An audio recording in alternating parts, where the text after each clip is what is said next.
किया था, दोबारा देख लीजिएगा।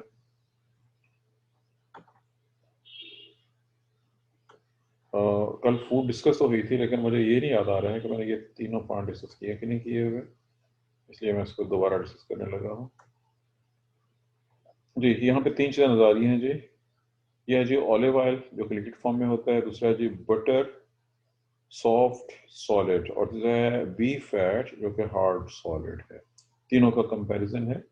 इसके अंदर उसने fatty acid percentage of the total, और फैटी एसिड जो है वो इस कलर में दिया है इसने। अगर इस कलर में हो जो ये वाले हैं तो ये सैचुरेटेड हैं, एक ये 16 से लेकर 18 तक कार्बन। दूसरा है अनसैचुरेटेड, ये इस कलर के अंदर है जो दरमियाना वाला कलर है, 2। और तीसरा है C4 से C14 तक, ये भी सैचुरेटेड है। जो बहुत लाइट हैं वो, और जो बहुत डार्क हैं वो सैचुरेटेड हैं, और जो मीडियम कलर वाले हैं वो अनसैचुरेटेड हैं। अब इसके साथ जो चीज़ देखने वाली है, गौर करने वाली है, वो अब आपने खुद करना है। अगर आप ऑलिव ऑयल यूज़ कर रहे हैं तो देखिए ऑलिव ऑयल में ज़्यादा हिस्सा यहाँ से लेकर यहाँ तक गौर करना है इस बात पे, क्योंकि जहाँ तक मेरा ख्याल है मैंने ये एक्सप्लेन नहीं किया पॉइंट ये वाला था। अगर आप ऑलिव ऑयल यानी जैतून का तेल यूज़ करते हैं तो उसमें सबसे ज़्यादा मकदार ये इस वाले कलर की है जो अनसैचुरेटेड फैटी एसिड है। आपको याद होगा मैंने एक शायद कल से पहले भी ये बात डिस्कस हुई थी। तो दुनिया में खाने के लिए सबसे बेहतरीन जो फैट है वो जैतून का तेल है, और ये वही जैतून का तेल है जिसका जिक्र कुरान पाक में आया है, और अल्लाह ताला ने इसकी कसम खाई है, वह तीन वज़ैतून। जब अल्लाह ताला किसी की कसम खाते हैं तो वो बहुत ही कोई ख़ास चीज़ होती है, वो ख़ास वजह होती है, और ये वजह आपके सामने है।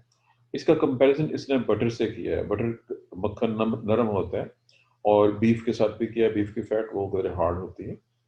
अब आप चेक कीजिएगा, जो बीफ यानी जो गाय भैंस वगैरह की जो चर्बी होती है उसके अंदर ये बहुत ज़्यादा मकदार में है, 16-18 वाले सैचुरेटेड, और ये अगर ये दोनों को मिला लें बोलते ये अकेले मिलके ही हाफ से ज़्यादा हो गए हैं, और ये भी शामिल कर लें, क्योंकि ये और ये दोनों जो लाइट कलर और वेरी डार्क कलर वाले ये बेहतर नहीं है खाने के लिहाज से। सबसे बेहतर चीज़ ये अनसैचुरेटेड फैटी एसिड होते हैं, ये इनमें सबसे ज़्यादा है, और इनमें जो ये वाले चूँकि काफ़ी ज़्यादा मकदार में है, इसमें ये वाले भी और ये वाले भी, जो बटर है उसके अंदर ये भी ज़्यादा मकदार में है, ये भी ज़्यादा, इस कंपैरिजन दोनों ये दोनों मिला के इससे कहीं ज़्यादा हो जाता है। चुनाचे फिर वही बात आ जाएगी कि बेस्ट जो खाने वाली चीज़ है लिपिड्स के अंदर वो ऑलिव ऑयल होगा, या अगर आप इस बात से वाकिफ है मैं नाम ले रहा हूँ कैनोला ऑयल। कैनोला ऑयल में भी अनसैचुरेटेड फैटी एसिड मौजूद होते हैं, और ऐसी फैट ऐसी लिपिड जिसमें ये वाले मौजूद हों या ये वाले ज़्यादा मकदार में मौजूद हों वो सेहत के लिए इतने अच्छे नहीं होते। उसके रीजंस जो अदर रीजंस हैं इसके अलावा, एक तो कल परसों एक पॉइंट आया था गुड फैट या गुड कोलेस्ट्रॉल और बैड कोलेस्ट्रॉल वाला, वो वाला भी, और अदर पॉइंट्स भी शामिल हैं इसके अंदर। बहरहाल ये इतना काफ़ी है, और बहरहाल ये था जी एक किस्म कमल हुआ हमारा इस डायग्राम के हवाले से। इनकी सॉल्युबिलिटी और सैचुरेशन, बॉडी में पैदा होने वाले प्रॉब्लम्स, वो सारा कुछ इसके साथ रिलेटेड है जी। याद आ गया मुझे, कल मैंने चूंकि ये वाला पॉइंट मैंने कल डिस्कस नहीं किया था, ये आज डिस्कस हो गया है। हमारा अगला हेडिंग है जी waxes serve as energy store and water repellent. Waxes के दो काम हैं, एनर्जी भी स्टोर हो रही है, लेकिन उससे ज़्यादा इम्पोर्टेंट जो अभी हम देखेंगे वो है वाटर रिपेलेंट, पानी को दूर करना, चीज़ों को वाटर प्रूफ बना देना। अब इसमें चूंकि छोटे छोटे बहुत से पॉइंट्स होंगे, देखते हैं कि आपकी बुक ने कहाँ तक दिया है। पहला फिक्र चेक कीजिएगा, ये वर्डिंग आपकी एंट्री की बुक में थी, लेकिन इसमें इनकम्प्लीट है, वहाँ पे शायद आगे ज़्यादा भी हो उसने दिया। चेक कीजिएगा, वर्डिंग है लॉन्ग चेन C14 से लेकर C36 तक एस्टर्स हैं सैचुरेटेड और अनसैचुरेटेड फैटी एसिड्स के, और किसके साथ हैं C16 से C30 तक जो अल्कोहल है, ऐसे अल्कोहल में 16 से 30 तक कार्बन है उनके साथ। मेल्टिंग पॉइंट 60 से 100 डिग्री सेल्सियस तक होता है, और ज़्यादा ट्राइग्लिसराइड से कहीं ज़्यादा है। इसे आगे मजीद कुछ इन्फॉर्मेशन है, ये बहुत इंपॉर्टेंट है। प्लैंकटन, आप इस नाम से वाकिफ हैं किस हद तक, कोई बताना चाहेगा आप में से प्लैंकटन के नाम से किस हद तक वाकिफ हैं? कोई कहना चाहेगा, बताना चाहेगा, जवाब देना चाहेगा? No answer. चलिए जी आपकी मर्जी है, जो आप यहाँ मौजूद है साथ आगे। अगर जो बात नहीं है, the free floating micro organism in the bottom of the food chain for the marine animals, ये फिक्रा। अब इससे कुछ कन्फ्यूजन पैदा हो सकती है याद रखें प्लैंकटन की दो टाइप्स हैं, जू प्लैंकटन, फाइटोप्लैंकटन। कुछ एल्गी हैं, कुछ प्रोटोजोआ लाइक हैं। फ्री फ्लोटिंग का मतलब है ये खुद तैर सकते हैं, तैरते हैं, माइक्रोऑर्गेनिज्म्स हैं। इसने कहा है बॉटम ऑफ फूड चेन। अब इसका मतलब ये नहीं है कि पानी के बॉटम में है, फूड चेन इनसे शुरू होती है, जो एल्गी हैं, फाइटोप्लैंकटन, और उसके बाद नेक्स्ट जूप्लैंक्टन होते हैं मैरीन एनिमल्स के लिए। उसके बाद अगले पैराग्राफ के अंदर आ जाइए। चूंकि वाटर रिपेलेंट के तौर पे इनका मौजूद होना बहुत ही इम्पोर्टेंट है, इस लिहाज से ये इंसानों के नहीं बल्कि मैमल्स कहना चाहिए, मैमल्स के बालों में स्किन और बहुत से और स्ट्रक्चर जिनका जिक्र अभी आगे आ रहा है, उसके अंदर ये बहुत खास अहमियत के हामिल होंगे। मैं चंद मिसालें दे रहा हूँ। मिसालें तो बहुत सी बनेंगी इसमें। याद रखिए कि अगर आप बालों के ऊपर जस्ट चंद एक बाल ले रखे, उसके ऊपर थोड़ा सा पानी डाल के देखें, उसको जस्ट ड्रेन होने दें, क्या आपके हाल में बाल के अंदर पानी जज़ब हो जाएगा? Do you think? ये कोई जवाब नहीं आ रहा है क्लास से। बालों में पानी जज़ब नहीं होता। एक सेकंड, आपने मुर्गाबी देखी किसी ने? मुर्गाबी नहीं तो बतख जरूर देखी होगी। समझते हैं बतख क्या होती है? जी सर। किसी ने ये देखा हो कि बतख पानी में डुबकी लगा के नीचे से जाके खाना खाती है और फिर ऊपर आ जाती है? किसी ने ये देखा हो? बहुत से और परिंदे बतख जी के साथ बहुत से और परिंदे भी ऐसा करते हैं। अब एक परिंदा जो जी पानी में डुबकी लगा के आ रहा है, और क्या वो गीला हो जाएगा नहीं हो जाएगा? आपके लिए हैरानकुन चीज होगी कि वो परिंदे जो नेचुरली पानी में डुबकियां लगा के फूड लेते हैं, वो गीले नहीं होते। उनकी भी फीदर्स के ऊपर बहुत ज्यादा वैक्स लगी होती है। बहरहाल, और जैसे शहद की मक्खियां हैं, इंसेक्ट्स वगैरह हैं, उनके एक्सोस्केलेटन में भी वैक्सेस मौजूद होती हैं, और वैक्स का उनके बहुत करीबी ताल्लुक है। वो उनको वाटर रिपेलेंट बनाती हैं, और इस तरह से उनको कोई फर्क नहीं पड़ता। इसके अलावा जो पत्ते हैं किसी भी पौधे को, ये मुझे याद है मैंने कई बार आपको दिखाया, आप किसी भी लीफ, तीन चार मुख्तलिफ पौधों के पत्ते तोड़ के देखें, तो एक साइड से वो ज्यादा शाइनी होता है, एक साइड से कम शाइनी। जहाँ ज्यादा शाइनी है वहां पे वैक्स ज्यादा होती है, और ये भी पत्तों को वाटर प्रूफ आता है, पानी के लॉस से उनको बचाता है। ये हो के जी बहुत से पॉइंट्स है, बहुत से पौधों के हवाले से। इसमें बहुत सी और मिसालें भी दी हुई हैं, लेकिन मैंने जनरली उन सब चीज़ों को। और याद रखिए कि जो वैक्सीन है ये प्रोटेक्शन का काम भी वाटर प्रूफ करने के साथ साथ रगड़ से बचाने का काम भी अंजाम देती है, और इसने यहाँ पे जिक्र किया कि ये कुछ पैरासाइट से भी बचाती हैं जानदारों को। अब इनके कुछ और एप्लीकेशन। फार्मास्यूटिकल का मतलब है फार्मेसी, सब सुनते हैं, मेडिसिन, कॉस्मेटिक, नुमाइश, फीमेल जो मेकअप करती हैं वो मुराद है। उसके अलावा और भी बहुत सी जगहों पे इनके बहुत से इस्तेमालात हैं। मिसाल के तौर पे नाम चेक कीजिएगा जी। Lanolin from the lamb's wool. Lanolin वो वैक्स है जो शीप से हासिल की जाती है। बीज वैक्स असली मोम जो शहद की मक्खियों से हासिल होता है, शहद की मक्खियों के छत्ते से और शहद में से। अगर उसके बाद है जी नाम नेक्स्ट है जी कैरानोवा वैक्स, ब्राजीलियन पॉम ट्री, वहां से हासिल होती है। और इसके अलावा स्पर्मेसिटी जिसका जिक्र हो चुका ऊपर, स्पर्म वेल के नाम से, वहां से हासिल होती है। इनके बहुत से फंक्शन है, मसलन से लोशन तैयार होते हैं, ऑइंटमेंट तैयार होते हैं, पॉलिश। इसने जो ऑइंटमेंट का जिक्र किया है, खारिश के लिए जो दवाइयाँ तैयार की जाती हैं जिसमें मलने के लिए, और बहुत से और लोशंस जो कि लोग इस्तेमाल करते हैं, मुख्तलिफ कंपनी तैयार करती हैं। उनमें ये वाला जो हमने कल पढ़ा था, मैंने कहा था कि इसके और भी बहुत से सवाल हैं। ये बहुत तेजी से भाग जाता है भाई, ये किधर चला गया है? ये भाग गई है, मेरे कुछ और निकला है। हम कहाँ पे थे? 11.4 पे थे हम। सर 10.5 पे। 10.5 दोबारा सोचिए, गड़बड़ तो नहीं होगी? ये कौन सा आ गया? ये तो भी और आ गया। 9 ये तो थोड़ा सा हाथ लगाते हैं तो ये भाग के कहीं और चला जाता है। इसका तो सर पहले कोई नहीं है। 10.1 आ गया जी, बिल्कुल ये है जी। ये हमने कल इसका जिक्र किया था, मैंने कहा था कि इसके बहुत से और यूजेस हैं, और वो जिक्र वहाँ पे इसने आगे जिक्र कर दिया है। मेडिसिन, फार्मास्यूटिकल चीज़ों के अंदर इसका इस्तेमाल। स्पर्मेसिटी आज जो है, स्पर्म वेल से हासिल होने वाला। यार ये बहुत बड़ा लंबा चौड़ा टॉपिक है जी, जो तकरीबन मुकम्मल हो गया। अगला हेडिंग देखते हैं, नीचे क्या दिया है जी। जी बिल्कुल है जी, ठीक है, गौर से देखिएगा इसको। ये इसने एक फार्मूला दिया हुआ है, सिर्फ एक पोर्शन दिखाया उसका। नीचे ये बीज बनी है, शहद की मक्खियों का छत्ता है। ये छत्ता भी वैक्स से बना हुआ है, इनके ऊपर भी वैक्स लगी हुई है, और आई एम नॉट श्योर कि आप में से किसी ने शहद उतारते देखा हो, किसी बंदे को शहद खाते देखा हो, तोड़ के खाते हो, देखा किसी ने? कोई आंसर नहीं। Palmitic acid no sir. और इसके साथ है जी ट्राई एक्नोटेनोल। ये चेक कीजिएगा, इसमें 28, 29, 30, 30 कार्बन है इसमें। ये बड़ी लॉन्ग लॉन्ग चेन मिलके ये एस्टर लिंकेज बन रहा है। ये एक एग्जांपल इसने दी है जी।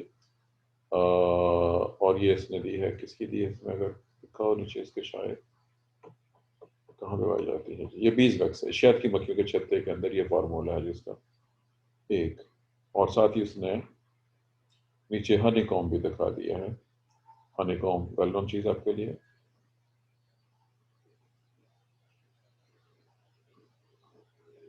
जी, ये वाला तो वैक्स है, ये नोट कीजिएगा। जो शहद होता है, जब एक बंदा शहद तोड़ता है, उसको शहद को वो गर्म करके फिर ठंडा करते हैं, उसके ऊपर भी वैक्स की लेयर आ जाती है। शहद के अंदर भी वैक्स मिक्स होता है, उसको गर्म करके इसमें सेपरेट किया जाता है। जी, अब आगे कुछ पॉइंट्स हैं जी स्टोरेज लिपिड्स के हवाले से। नंबर एक, के पानी में सेल नहीं होते, और उसका फ़ायदा ये होगा कि सेल के अंदर मुख्तलिफ कंपार्टमेंट बनती है। मेम्ब्रेन में जो लिपिड मौजूद होती है, ये बहुत ज़्यादा काम अंजाम देती है। उसके बाद नंबर टू पे है जी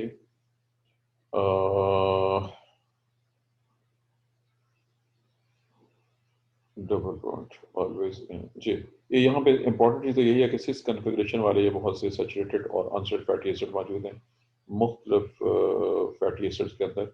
और आखिरी फिक्र है जी ट्राइग्लिसरोल्स में 3 फैटी एसिड होते हैं जो कि एसिड लिंकेज के जरिए 3 हाइड्रोक्सिल ग्रुप के साथ आप कोलेस्ट्रॉल मिले हुए होते हैं। ये समरी है, ये सब कुछ हम ऑलरेडी पढ़ चुके हैं, इनमें कोई नई चीज़ नहीं। हेडिंग है जी स्ट्रक्चरल लिपिड्स इन मेम्ब्रेन्स। ये बहुत डिटेल से इसने बयान किया हुआ है।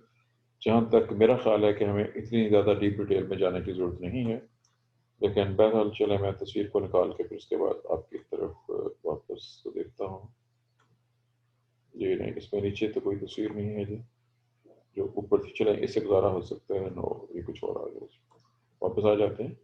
हम ऊपर चुके ट्राइसाइल क्रिस्टोर्स का जो फार्मूला बना हुआ था, जहाँ ग्लाइसिन साहब वो मिले हुए थे, वो हम ऑलरेडी देख चुके हुए हैं। यहाँ पे इसने इसको रिटर्न फॉर्म के अंदर दिया हुआ है। ये मुझे वापस जाना पड़ेगा दिखाने के लिए आपको, आपको याद आ जाए, चूँकि आप जितना सा याद रखते हैं वो मुझे पहले से मालूम है। ये है जी वो फार्मूला, इसकी बात हो रही है। एक ग्लिसरीन है और ये 3 मुख्तलिफ सेम हो सकते हैं, डिफरेंट हो सकते हैं, फैटी एसिड है। ये 6 कन्फिग्रेशन का जिक्र पीछे हो चुका हुआ। पहले ये था जी एक अदद फैट या ऑयल का मालिक्यूल, और हम उन्हीं के बारे में ही सब कुछ पढ़ते आ रहे हैं। Let us start. आगे क्या है जी, दोबारा देखिए। स्ट्रक्चर लिपिड इन मेम्ब्रेन। अब मेम्ब्रेन के अंदर जो हम अभी ऊपर देख के हटे हैं, ये थी, जैसे कि आपने देखा है, उसमें 3 फैटी एसिड थे और एक ग्लिसरीन का मालिक्यूल। और आई एम श्योर के पीछे डायग्राम बनी हुई थी, एक बार फिर मुझे वापस जाना पड़ेगा। क्या आपको फॉस्फोलिपिड याद है, भूल चुकी हैं, ये आपने बताना है। Do you remember phospholipids? मैं पहले यहाँ पे आता हूँ। इसमें से 2 फैटी एसिड निकाल के यहाँ पे अगर एक फास्फोरिक एसिड डाल दें, तो जो चीज़ बनेगी वो फॉस्फोलिपिड बन जाएगी। और आगे उसकी बहुत सी वेरिएशंस हैं, इसका जिक्र अभी जो हम जाने लगे जहाँ पे वहाँ पे आएगा। और जो ये स्ट्रक्चर बना हुआ है, ये दो जोड़े हुए इसमें, ये एक्चुअली ये 2 हैं, यूँ समझे कि ये 2 जुड़े हुए हैं, 2 जुड़े हुए हैं। आपने कहीं ना कहीं फॉस्फोलिपिड बाइलेयर पढ़ी होगी, ये हमारे सिलेबस में भी आगे आ रही है। मेम्ब्रेन्स के हवाले से लेट अस मूव ऑनवर्ड कि वो फॉस्फोलिपिड क्या होती हैं और किस तरह से बनती हैं और उनकी क्या क्या प्रॉपर्टीज हैं। जी, अब यहाँ पे इसमें फॉस्फोलिपिड का लफ्ज़ है और इसके साथ साथ ग्लाइकोलिपिड्स। ग्लाइकोलिपिड्स ऐसे मॉलिक्यूल्स हैं जिसमें कार्बोहाइड्रेट और लिपिड दोनों जुड़े हुए हों, मिले हुए हैं। फिगर 10.6 ये अभी आगे आने वाली होगी। हमें पहले फिगर की तरफ चले जाते हैं। इसमें हाइड्रोटेल का जिक्र और हाइड्रोफोबिक और हाइड्रोफिलिक के अल्फाज आपको लिखे हुए मिलेंगे। अब इसकी क्लासिफिकेशन है जो बहुत ही लंबी चौड़ी है। आ जाए यहाँ शुरू करें। सोरेलिपिड्स, ट्राइग्लिसराइड, इसमें ग्लिसरीन 3 फैटी एसिड। उसके बाद यहाँ पे आ जाइए मेम्ब्रेन लिपिड जो कि पोलर होती है, ये नॉन पोलर थे, न्यूट्रल थे। इसके आगे 3 नाम है जी, फॉस्फोलिपिड्स हैं, ग्लाइकोलिपिड्स हैं और आर्कियोबैक्टीरियल और ईथर लिपिड्स भी हैं। ये एक्सेप्शंस हैं। यहाँ पे आ जाए फॉस्फोलिपिड्स। फॉस्फोलिपिड के आगे दो टाइप हैं, ग्लिसरॉल फॉस्फोलिपिड्स हैं और स्फिंजोलिपिड्स के नाम से। ग्लिसरॉल फॉस्फोलिपिड जो मैंने अभी जिक्र किया था, दोबारा देखिए, एक ग्लिसरीन है, इन दोनों में सिमिलरिटी चेक करनी है, बहुत इंपॉर्टेंट। एक ग्लिसरीन 3 फैटी एसिड थे, इसमें एक ग्लिसरीन के साथ, ग्लिसरॉल टेक्निकल नेम है, 2 फैटी एसिड हैं, एक फॉस्फेट ग्रुप है और आगे अल्कोहल है। अगर ऐसा हो तो they are called glycerol phospholipids, glycerol वाले फॉस्फोलिपिड्स हैं। आगे आ जाएं, लफ्ज है स्फिंजोलिपिड्स, जिसकी डिटेल आगे आएंगे। इसमें स्फिंजो स्विजलिन के साथ एक फैटी एसिड है और एक फॉस्फेट है और एक कोलिन है। ये कुछ कुछ इससे मिलता जुलता है, ज्यादा नहीं, कुछ कुछ हद तक, क्योंकि फैटी एसिड एक है इसमें। नेक्स्ट वाले पे आ जाए, ग्लाइकोलिपिड्स। इसमें ये और ये मॉलिक्यूल सेम है दोनों में, इसमें भी सेम, और इसके साथ यहाँ तक सेम है, सिर्फ यहाँ पे जहाँ पे फॉस्फेट और कोलिन थी वहाँ पे मोनो या ओलिगोसैकेराइड मौजूद है। और चूंकि सैकेराइड शुगर होती हैं, कार्बोहाइड्रेट्स, चुनांचे ये ग्लाइकोलिपिड्स की एक टाइप। इसकी दूसरी टाइप ये भी इससे सिमिलर है बहुत हद तक, क्योंकि दो फैटी एसिड एक ग्लिसरीन, इसमें दो फैटी एट ग्लिसरीन और उसके साथ मोनो। अब इसकी एक सिमिलरिटी इसके साथ है और एक सिमिलरिटी इसके साथ है। बहरहाल ये ग्लाइकोलिपिड की दूसरी टाइप है जी, इसमें साथ सल्फेट भी मौजूद है, और ये हैं जी सल्फोलिपिड्स के नाम से या गैलेक्टोलिपिड्स के नाम से। आखिरी नाम जो कि आर्कियोबैक्टीरियल ईथर लिपिड्स है, इसमें ग्लिसरॉल के साथ डाई फाइटेटाइल, ये दो हैं, उसके साथ ग्लिसरॉल भी है। ये चला गया भाई,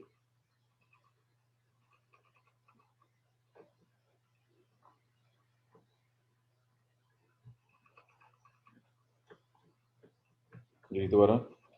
इसके साथ ग्लिसरॉल है, ये एक जगह फॉस्फेट है, इसमें फॉस्फेट के साथ एक ग्लिसरॉल यहाँ पे मौजूद है। बहरहाल ये है जी आर्कियोबैक्टीरिया के अंदर पाए जाने वाले स्पेसिफिक लिपिड्स ईथर लिंकेज के साथ, जो कि यहाँ पे करके मौजूद है, वो COC लिंकेज होगा।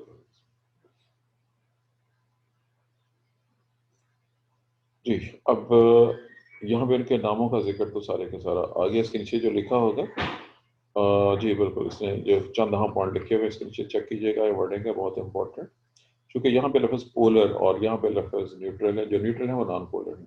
अब जो पोलर हैं उसकी तरफ हम आ रहे हैं, यहाँ पे करके इसने कहीं पे लिखा हुआ है, जो चेक कीजिएगा वर्डिंग को। तमाम लिपिड्स में जैसे कि ऊपर दिया गया है, या तो ग्लिसरीन होता है या स्फिंजोसिन होती है, जो कि उसकी बैकबोन है, जिसको पिंक कलर में शो किया गया है। ये वो बैकबोन है जिसके साथ, बैकबोन जैसे रीढ़ की हड्डी से पसलियाँ जुड़ी होती हैं, ऐसे ही इसके साथ बाकी मॉलिक्यूल जुड़े हुए हैं। खुद ये मॉलिक्यूल बड़ा नहीं है, लेकिन बैकबोन का मतलब है जहाँ पे चीज़ें अटैच हो रही हैं, इस मैंने इस्तेमाल किया गया। याद रखिएगा, कुछ चीज़ें मुहावरतन इस्तेमाल की जाती हैं, ये कुछ ऐसा ही है। पिंक स्क्रीन का मतलब है जो पिंक कलर में शो किया गया है। तो इसके साथ एक या एक से ज़्यादा लॉन्ग चेन वाले अल्काइल ग्रुप्स हैं, जिनको येलो कलर में शो किया गया है। ये जो फैटी एसिड्स हैं उसके लिए इसने अल्काइल को इस्तेमाल किया है। येलो क्या है, जो देखने में कलर येलो की बजाय कुछ ब्राउन सा ही लग रहा है। उसके बाद अगला हिस्सा है पोलर हेड, जो कि ब्लू कलर का है। जहां जहां पे ब्लू कलर है, अब पोलर का मतलब है इस पे पॉजिटिव नेगेटिव चार्ज मौजूद हो, या अगर आप समझते हैं, आपने कहीं ना कहीं पे केमिस्ट्री में एक लफ्ज पढ़ा होगा, बहुत इंपॉर्टेंट लफ्ज है, अगर फॉस्फेट है उसके ऊपर नेगेटिव चार्ज मौजूद होते हैं, और ऐसे ही सल्फेट पे भी नेगेटिव आयन चार्ज मौजूद है। और भी चीज़ें हैं जहाँ पे कोई ना कोई पोलैरिटी, पोलैरिटी याद रखिए, ऐसे भी हो सकता है, आपने डाइपोल मोमेंट का नाम पढ़ा होगा, या पार्शियल पॉजिटिव चार्ज और पार्शियल नेगेटिव चार्ज का लफ्ज पढ़ा होगा, जहाँ भी ऐसा हो उसको हम पोलर कह सकते हैं। उसको उसने ब्लू कलर में शो किया। ये था जिसका बैकग्राउंड जी। अभी हम चल रहे हैं अगले हेडिंग की तरफ। ग्लिसरोफॉस्फोलिपिड और derivatives of phosphatidic acid. Time हमारे पास है, खत्म होने वाला है। ये आपका टाइम कब शुरू हुआ था? 1:45 शुरू हुआ था, 2:30 बजे तक टाइम है ना आपका जी। 5 मिनट, जो सर। कि वॉच का 5 मिनट बाद वो ऑफ हो जाएगा, 5 मिनट का टाइम मौजूद है हमारे पास। चलें, ये पूरा हो जाएगा इसमें। दोबारा नोट कीजिएगा कि ये हम इसको डिस्कस करने लगे हैं। फार्मूला ये वाला है, यहाँ तक इसके फार्मूला वही है जो हम ऊपर देख चुके हैं। ये ग्लिसरीन है, OH के साथ एक बॉन्ड अटैच हो गया, दूसरे OH के साथ ये अटैच हो गया, जहाँ पे तीसरा OH के साथ, उसके साथ फोरिक एसिड, यहाँ पे PO4 लिखा है। PO4 जहाँ से आया है उसका नाम है H3PO4। H3PO4 के नाम से वाकफ है आपके नहीं पहले से? What is this? ये बच्चे 13 से कम होके 10 रह गए हैं जी। कौन से दो बच्चे गायब हो गए हैं? और ये एक स्टूडेंट आई है फिर चली गई है। What is happening to students? Student क्या चाह रहे हैं मुझे नहीं समझ आ रही। आप लोगों ने रिजल्ट कार्ड ले लिए कि नहीं आज? कोई रिजल्ट कार्ड लेने गया है कि नहीं? No answer. सर हीरा ने लिया है शायद, वो गई है आज कॉलेज। चलें जी, जो मैंने जिक्र किया है ACPO जो कि जॉब से ACPO और ऑर्थोफॉस्फोरिक एसिड पूरा नाम है। और इसमें 3 हाइड्रोजन है, एक फॉस्फोरस के साथ 4 जगह पे ऑक्सीजन होती है। हाइड्रोजन जब वो बॉन्ड बनता है यहाँ पे तो वो हाइड्रोजन तो उसमें से रिमूव हो जाती है, उसको बात करता हम वैसे ही शो नहीं करते जैसे उसने यहाँ पे किया हुआ है। तो कैट है इसने यहाँ से भी हाइड्रोजन उतार दिया, यहाँ से भी उतार दिया, और जो यहाँ वाली थी वो बॉन्ड बनाने में इस्तेमाल होगी। इस जगह पे जो हाइड्रोजन थी इन सब के साथ हाइड्रोजन अटैच थी, 3 हाइड्रोजन थी चूंकि वो अटैच हो गई, ये वाले आयनाइज हो चुकी हैं। जो यहाँ पे ओ नेगेटिव आ रहा है, यहाँ से वो आयनाइजेशन की वजह से उतर चुकी हैं। बहरहाल जो असल लफ्ज़ है हमारा वो है जी इस वक्त फॉस्फेटिक एसिड। और ये फॉस्फेटिक एसिड जिस चीज़ से बना है वो मैं लफ्ज़ दोबारा बोले देता हूँ। लफ्ज़ है फॉस्फोरिक एसिड, H3PO4 पूरा नाम है इसका ऑर्थोफॉस्फोरिक एसिड। ये इसका बाकी फार्मूला बाकी जो रह गया है, 2 प्रोटॉन उतर गए हैं, एक प्रोटॉन यहाँ पे जब बॉन्ड बना है उस वक्त रिमूव हो गया जी। ये है जी, उसने सिर्फ एक जगह पे ये दिखा दिया है स्ट्रक्चर इसका। इसका नाम है लिसिन ग्लिसरॉल 3 फॉस्फेट, लेकिन हमें इसकी जरूरत नहीं थी। जो चीज़ होनी चाहिए थी इसको वो पूरा फार्मूला दिखाना चाहिए था। इसने इतनी लंबी चौड़ी चीज़ें बता दी हैं। जो चीज़ हमें चाहिए ये बिल्कुल बिल्कुल हमें ये चाहिए था। ये पहला फैटी एसिड है, फर्ज कीजिए पॉर्मेटिक एसिड। ये दूसरा है, फर्ज कीजिए ओलिक एसिड है, इसमें डबल बॉन्ड था। ये वो ग्लिसरीन है CH2O, यहाँ पे वो बॉन्ड बना है, ये एस्टर बॉन्ड है पहला, ये दूसरा एस्टर बॉन्ड है। यहाँ भी एस्टर बॉन्ड बना है, लेकिन ये सिर्फ एस्टर थे। इसका नाम है फास्फो एस्टर। एस्टर में दोबारा चेक कीजिएगा, C डबल बॉन्ड OOC, ये O के आगे C है, इसके साथ ये अटैच है। ये भी ऐसे ही यहाँ पे बजाय C डबल बॉन्ड O के P डबल बॉन्ड O है और बॉन्ड बना है POC। अगर C डबल बॉन्ड O तो वो एस्टर था खाली, क्योंकि यहाँ PO की जगह पे CO की जगह पे PO है। ये फास्फो एस्टर कहलाता है। This is phospho ester linkage PO, और ये इस O और इस C के दरमियान में बॉन्ड बना हुआ है POC। इसको हाइड्रोजन इधर दिखानी चाहिए थी, इसने गलत साइड पे हाइड्रोजन दिखाई हुई है। बॉन्ड क्लियर करने के लिए इसको हाइड्रोजन उल्टी साइड पे दिखानी चाहिए थी, जहाँ पे होनी चाहिए वो।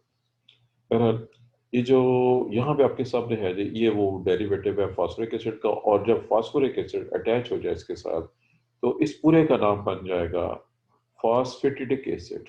जब फास्फोरिक एसिड, 2 फैटी एसिड, एक ग्लिसरीन और एक फास्फोरिक एसिड जब अटैच होते हैं, जो चीज़ बनती है this is called a phosphatidic acid. यहाँ पे इसने लफ्ज़ इस्तेमाल किया इसके लिए, ग्लिसरो फास्फोलिपिड। और आगे ये नीचे टेबल है, इस टेबल में बहुत सी इंफॉर्मेशन है, बहुत सी एग्जांपल्स हैं। अगर यहाँ पे H हो, जहाँ पे X लिखा है, तो ये खाली फॉस्फेटिक एसिड है। अगर यहाँ पे ये एथनॉल एमाइन हो, ये इथेन डेरिवेटिव और ये एमाइन है, तो ये फॉस्फेटाडाइल एथनॉल एमाइन कहलाएगी। अगर यहाँ पे कोलिन अटैच हो, ये फार्मूला कोलिन का है, तो ये फॉस्फेटाइल कोलिन बन जाएगी। अगर यहाँ पे सीराइन हो, ये सीराइन है नाम पड़ा है, ये फॉस्फेटाइल सीरीन बन जाएगी। अगर यहाँ पे ग्लिस्ट्रोल अटैच हो तो ये फॉस्फेटाइल ग्लिसरॉल बन जाएगा। ये है जी चंद एक इसके और भी है। अगर यहाँ पे एक्स की जगह पे मायो इनोसिटोल फॉर 5 बाई बिसफॉस्फेट हो तो ये पूरा मॉलिक्यूल का नाम दिया हुआ लंबा सा नाम है। और ये कार्डियोलिपिन के नाम से, जो फॉस्फेटाइल ग्लिसरॉल के नाम से है ये, और भी होंगे इसके। चलें, अब ये बहुत सी वैरायटीज ने दी, ये सारे के सारे मोस्टली सेल मेम्ब्रेन में पाए जाते हैं। तमाम और भी फंक्शन है जिनका जिक्र अभी देखते हैं कि आपकी बुक में किस हद तक इसका फंक्शन बयान किया हुआ है। आज के लिए ये चूंकि टाइम जस्ट खत्म होने वाला है, टाइम शो हो रहा है कि नहीं हो रहा है जी कहीं पे?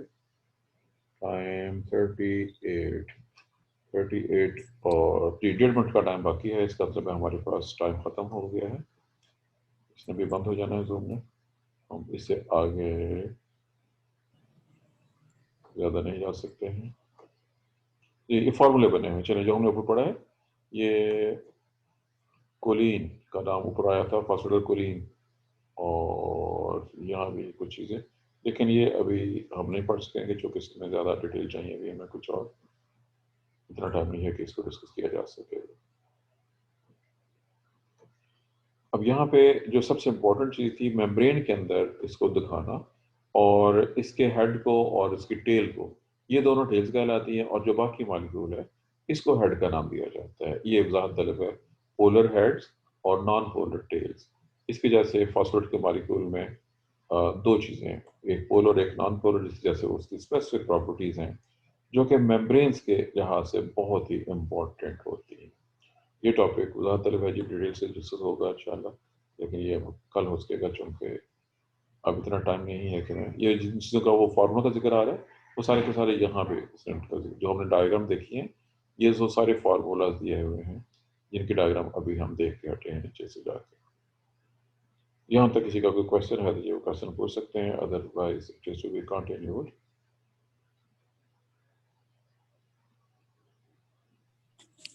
सर फिगर 10.7 पे जो फार्मूला है वो दोबारा एक दो बता दें।